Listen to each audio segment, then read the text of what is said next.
Hi, my name is Hillary Fitz. I'm a singer-songwriter from St. Louis, Missouri. Been playing out now for about 6 years, and welcome to my house. Gonna play some songs for you.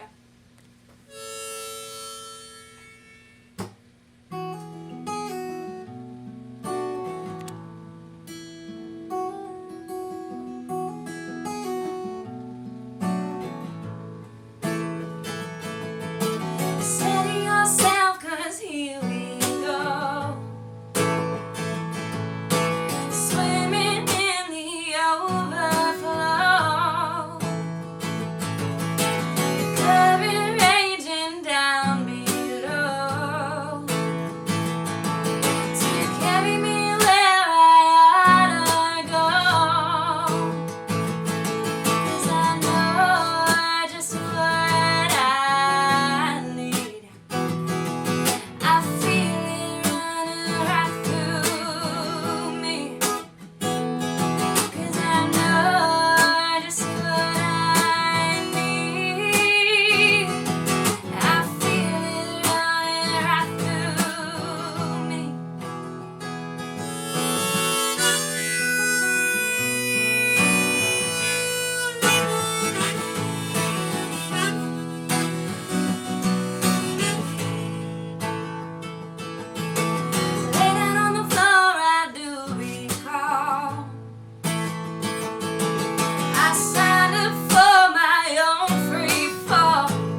we should talk again on all the love and all the scars I've got because of you. It's good to hear from you, but we've got some work to do. Keep me honest, keep me true. I try my very best to right by you. I try my best to do right. Try my best to do right by you.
She wanted her words to be strong as lightning and dreamt of a love that's like two stars colliding. She sat on park benches and made observations and gained admiration for people who like wasting time.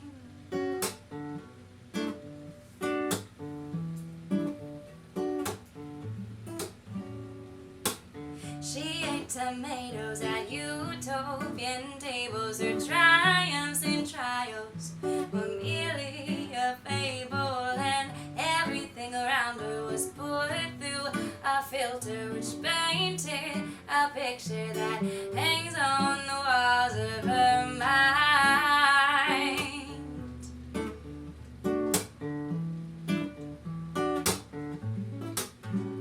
What a lovely tragedy, a girl caught in between the world in which she was and a world that cannot and will not ever be.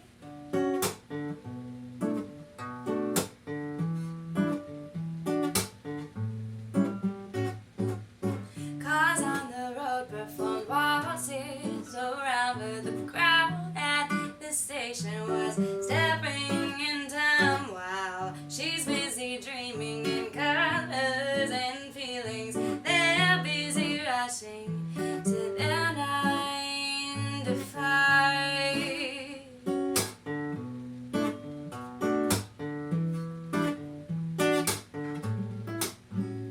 What a lovely tragedy, a girl caught in between the world in which she wants and a world that cannot and will not ever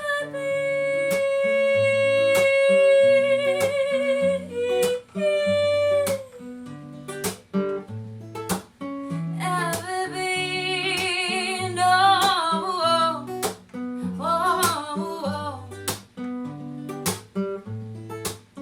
ever be.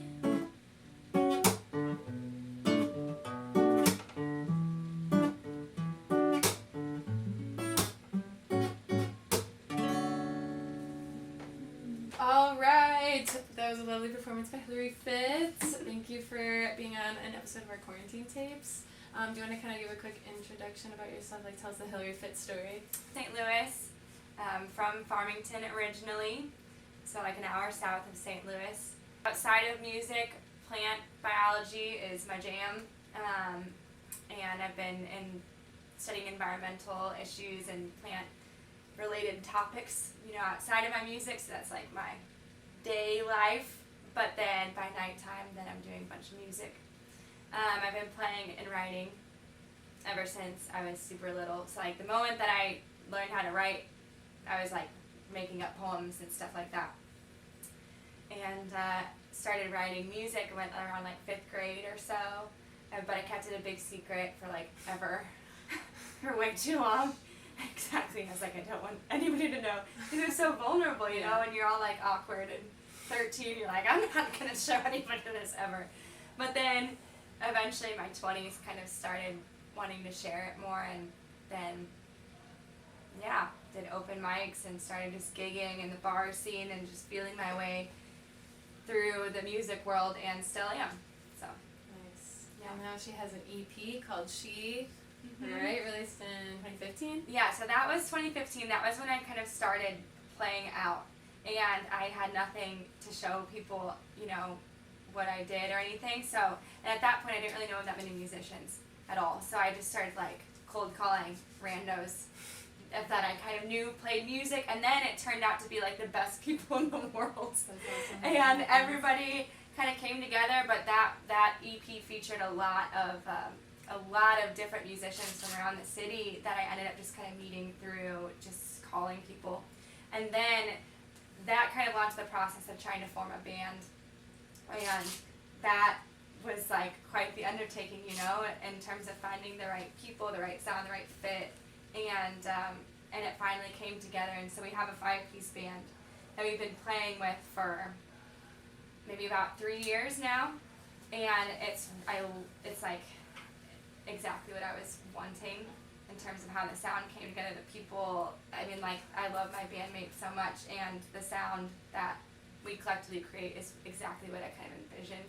Aww. So I'm really excited about the next recording, because that's with the 5 band members that we've been working with for years. So. Awesome. What's your favorite performance memory? Maybe in St. Louis. Oh my God, there's some good ones. Oh my gosh, 2 shows that were probably my favorite were the one right before the pandemic started was in January. We played Joe's Cafe. It's a really, really cool venue. The guy that started it is an artist and kind of made the whole building and atmosphere like a work of art. There's like robots on the walls. There's like giant heads you can go in. So it was a group of like friends that are like in the baby boomer generation that were like artists that got together and just like kind of throwing their own shows, and then it turned into like a venue, but it still is kind of like this funky BYOB venue. But it's one of those places that's like you can just feel the magic in there, and it like translates into the performances. So just it brought like the best crowd of people ever to that show. Really magical and just like super open, and like I was telling stories and like really opening up like who I was to the crowd in a way that I had never done that really. And that was really special for me because it was like a big stepping stone with like, you know, sharing myself with people. That's so lovely. Yeah, that one was awesome. And then there was another one at Kirkwood Park Amphitheater that we did over the summer, last summer. That was also super special because, I don't know, the band was just really excited about that one. We were just like, we had been rehearsing, and it was really like a performance, like concert, you know, not just like at a bar, gigging, trying to like be heard. It was like people showed up to like hear us play, and it was in this amphitheater, and the sound was like amazing. Like you could hear like a pin drop. So when the sound felt so good, and we were in this like outdoor space, it was also just really magical, and like it just felt like we'd all worked so hard, and to have, you know, for so long, just to have a chance to perform in front of people like that was really special, and there was a lot of people there, so that was just really, really a cool one. Tell me a little bit about your EP She, kind of what that whole project meant to you. Yeah, oh my gosh, that project was like kind of my decision. I was like, I'm doing this. Because I was scared shitless, like, to be a musician and to, like, start figuring out what that meant, you know, and, like, how to network and how to, like, do all of it. It was, like, this huge undertaking, and I was just like, I have no idea what I'm doing, but I'm going to do it. And so that EP was, like, a total, like, stepping stone for me, like, personally, of just, like, okay, like, holy shit, I can do this. Like, I can at least, like, get this together and finish this project and, like, find people to help me and, like, to achieve this goal. And, like, it was, yeah, just a big kind of commitment to myself that I'm doing this, and I'm going to make it happen somehow or another. What have you been working on since then? Oh my gosh. So much has changed since then. Like, I got into the music scene, and I was like, I want to just play my music on stages, but I didn't know anything about how you get there, or like all of the hoops and all of the pieces involved that make music happen. I had no idea. So learning all of that, like, and I still am just like, what am I doing? Like, what's going on? You know, there's so much involved. So since then, it was just trying to, like, figure out how to be a band leader, how to get a band together, how to book shows, how to, like, maintain a social life, like, and work and music, you know. So it's just, like, the past couple years have been, like, trying to find that balance to where I can still, like, be creative and then still, you know, make a living and also do all this. So it's just been a big, like, juggling act. I'm just, like, learning how to be a functional adult, I guess. Yeah. But, like, musically, like, so much has changed. Like, I'm kind of figuring out what makes me feel good musically and what doesn't make me feel good musically, and finding now, like, what the types of shows and types of events I want to play, rather than just playing anything and everything, because I needed those opportunities. I feel like I've, like, paid my dues. Like, I've worked my ass off and played a lot of gigs, like, everywhere, and nothing's wrong with that, you know? Yeah. But I'm kind of at this point now where I'm like, I want to play festivals, and I want to focus on playing original music and sharing, like, what I want my expression of music to be, rather than just being a yes man and scrapping for any opportunity whatsoever. You know, it's like just trying to get more refined as time has gone on over the past couple of years, I guess. Mm-hmm. What's your next music project? Well, so it's been 3 years we've been tracking this album. So ever since we kind of got the band together, we've been working on this album, and it's been piece by piece by piece. And we'll, like, step away from it, and then we'll be, like, all into the studio. So the next thing is releasing the album 100%. Like, we have 10 songs fully tracked, and that's super exciting. So we're actually going to be finishing the final recording session. We have, like, a couple background vocals left and a couple auxiliary percussions, and then just, like, literally bells and whistles of, like, funky little, like, you know, bells and whistles to add into Literally. like, literally, I'm going to probably be playing, like, chimes in some parts, you know, just, like, little touches, and then we're going to be done with that. So then the next thing is to launch an album, like, in a way that, like, does what you want an album to do justice. So, like, that's a whole undertaking that I'm like, it feels like the same way of when I started that EP in 2015, when I was like, I have no idea what I'm doing, but I'm going to do it. That's what this is. Just, like, a different, it's just evolved. You know, it's still just like, oh my God, how do you release an album? You know? And it's... That is the question. Exactly, yeah. So just kind of, I'm going to focus my musical energy towards that, especially over the winter. What would you say your top 3 greatest music influences are? Oof, that's a good question. 3 pieces of things that influence your music. Doesn't even have to be people, I guess. Yeah.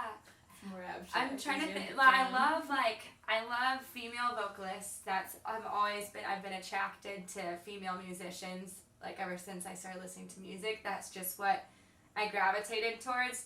So when I was, like, forming my musical, I don't know, just being a musical sponge, I guess, that was a lot of it. So I remember in, like, college and high school, Regina Spektor was my jam. I love her creativity and her songwriting. She's just one of the best songwriters, because it's just like, what's happening in your brain? It's amazing. I want to live there. Yeah. But then also, like, soul vocalists. I loved Alicia Keys growing up, and Amy Winehouse. When I found Amy Winehouse, it was just like, oh my God, you know? But then also, I love old jazz too, so, like, Etta James and Sarah Vaughan, Billie Holiday. I went through a phase where I literally just listened to Billie Holiday for, like, a long time. I was obsessed. Ella Fitzgerald. So all of, like, the jazz singers are close to my heart. But then I don't know. I listen to a lot of different stuff. So folk and rock and roll and blues and, like, all of it. And then I think it all just kind of melds together, and that's why I have no idea what genre of music I play. I think folk-americana is a great America. Like, you need one. Yeah, Americana, I guess, because that's just kind of like, here's a genre that could be anything. Yeah, that's awesome though. Last week you shared a vocal collaboration you did at Skate Laborious. Was it the Songs of St. Louis or something? Yes. That looks so cool. Can you tell us about that little experience? Yeah. So there's a videographer in town that does the Songs in St. Louis series, and he releases really awesome videos where he highlights musicians from the city but played in very St. Louis-y locations, and then he asks you where you want to do it. So late night one night, you know, a couple years back, where I ended up in that skate church at like 2 a.m, you know, and I was like, what is this? It's amazing. It's so cool. I was just like, what? Where did I find myself? And I remember, like, staying up, you know, all night and singing in that church. Like, sitting on a skate ramp, just singing songs by myself. I ended up there that night, and it was awesome, and really just, like, a memorable evening. And so he asked me in a memorable place, obviously. So he asked me where I wanted to play my song in St. Louis, and I was like, definitely the skate church. But I didn't know how to get in contact with them or like how if that was even possible. Yeah, it's like kind of abandoned. Yeah, but then it's like not, and so it's very like I was like there's so much mystery behind this place. So, but I knew that they threw punk shows there, and I hadn't been to it, but I knew that there was punk shows. So I just basically reached out to my punky friends, and I reached out to my friends that I know would know, and they helped me get in contact with the right people, and they were so awesome though. They like just totally let us in and were like, feel free to like use the place. It was super chill. They were so nice. So it's I believe like a private skate park now. So people are like skating there and stuff, but it's still kind of like, yeah, it's kind of mysterious and fun, which I like love that. And so that's where I wanted to play the video. And basically it was a one take video, and I was worried that I was gonna trip and fall on my face because I was like doing a million things at once, trying to like navigate skate ramps, but it was super fun, and I was really, really excited to just have like a video to release out to the ether. That wasn't just an iPhone video from like me gigging somewhere, you know what I mean? Yeah. So it was nice to get some like solid media. Super unique little piece of home. Exactly, Nice. yeah, and like, you know, because St. Louis has so much badass stuff about it, and it's awesome to find people that are highlighting that. Right. How would you say being from St. Louis influences your songwriting or? Oh my gosh. Yeah, in a million ways. I mean, I think the thing is like I have a very much a deep sense of like wanderlust. I try to travel and like go away from St. Louis as much as I can, but I always come back because the music scene here is so good.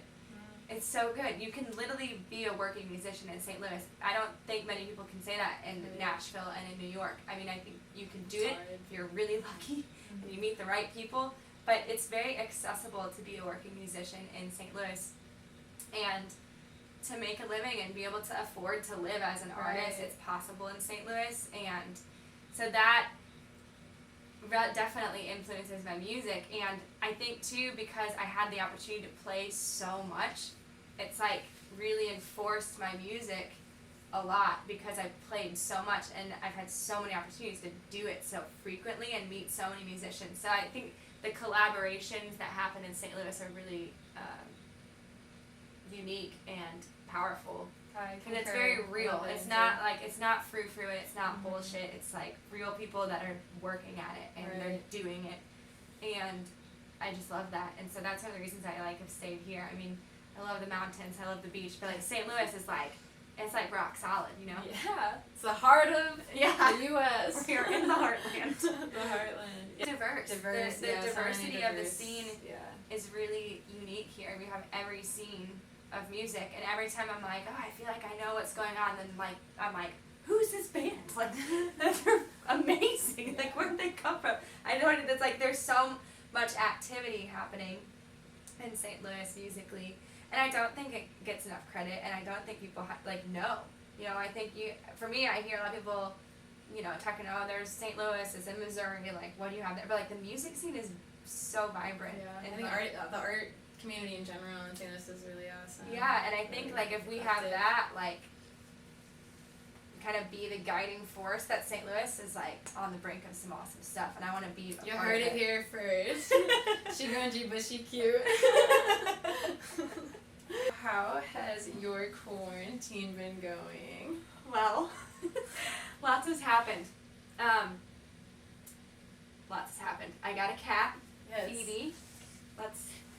She's my quarantine kitty. Now she's a full-blown cat, and she's like my little boo. I don't even know where to start. A lot has happened during quarantine. I learned how to knit, started making kombucha. That's been really fun. Baked a lot of banana muffins, and was like really into the muffin thing for a while. You know, so like all the things to avoid the existential dread, pretty much. Yeah, you're typical quarantinian. Yes. The most outrageous thing I did is I hopped on a 1949 Chevy short bus with a guy from Tinder, and we drove to the Redwoods. No way. Yeah. Cool. And like camped out in this bus, which was for like 2 weeks, and we went to the Redwoods and like went to Tetons and into Crater Lake in Oregon. And so that was really nice to just get out, but also be like self-contained on this super old bus. But the knitting came in handy. I knit like a bunch of scarves because I was a passenger for like 2 weeks straight. You can't see this, but her garden is a dreamland from Narnia, so clearly you've been busy in the garden. Yes, the garden has been It's amazing. awesome for quarantine. So when the lockdown order happened, immediately ordered a hammock stand and patio furniture I found on Craigslist. And so I just kind of had the backyard be a little bit of an oasis for me during this time. It's been amazing for that. So, what's your biggest takeaway from quarantine? I think I needed to slow down, and I didn't realize it. And I was like burning the candle at both ends and pushing. And the slowing down was really hard, and there's a lot of parts that were uncomfortable about it. But at the same time, I think I needed it. And just on a personal level, just to like stop, but it was scary and it was hard, but it was like, I was like, I can get through stuff, and I have other things in my life too that like bring me joy apart from just playing music too, which I think was a good lesson for me, because I had formed so much of my identity was wrapped in with music, and then when that all disappeared, I was like, who am I without music? And that is identity crisis. I kind of, yeah, like it was like a strange, I've never been put in a position to ask that question, because it was never like taken away. Right. There's no, music never like went anywhere. So I was like, this is an odd question, but a very important one. I'm glad that I had that time to kind of figure that out a little bit, to be honest. Beautiful. Happy for you. Thanks. Cool. Well, thank you so much for this. This was so fun. Yeah. You want to tell people how they can find you and support you For before sure. we say goodbye? Yeah, so you can find me on Instagram or on Facebook at Hillary Fitz Music. And I just built a website last week, so hillaryfitzmusic.com. Work in progress, but it's there. And yeah, so the internet, and I'll post where I'm playing, and I'll post updates about the album and all that jazz.